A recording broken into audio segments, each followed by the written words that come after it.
Let's go to the next question. See, question number 22. Consider the following data for the given reaction. അപ്പോൾ ഇതിൽ നമ്മൾ നടത്തിയ reaction ഏതാണ്? 2HI റിവേഴ്സിബിളി gives you H2 plus I2.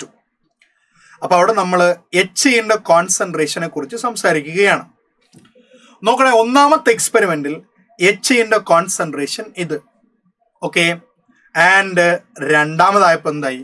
Concentration ഇരട്ടിയായി. Concentration ഇരട്ടിയായപ്പോൾ what happen with rate മാറിയേ? അങ്ങനെ നമുക്ക് ഡയറക്റ്റ് ഓർഡർ കാണാമല്ലോ.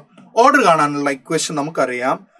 R1/R2 ഈസ് ഈക്വൽ ടു, ചെയ്യേണ്ട കാര്യമില്ല, കാരണം ഇവിടെ കോൺസെൻട്രേഷൻ ഡബിൾ ആയപ്പോൾ റേറ്റ് 4 times ആയെന്ന് നിങ്ങൾക്ക് മനസ്സിലാക്കാൻ സാധിക്കും. എന്നാലും നമുക്ക് ചെയ്യാം.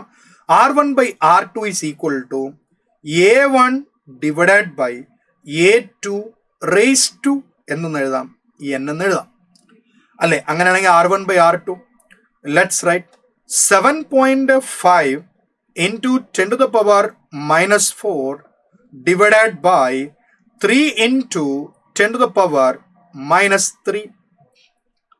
Okay, actually 3 into 10 to the power minus 3 ഞാൻ പകരം ഇങ്ങനെ എഴുതുകയാണ്. 30 into 10 to the power minus 4. This is equal to, നോക്കൂ, കോൺസെൻട്രേഷൻ കൊടുക്കുന്ന മാറിപ്പോവാൻ പാടില്ല.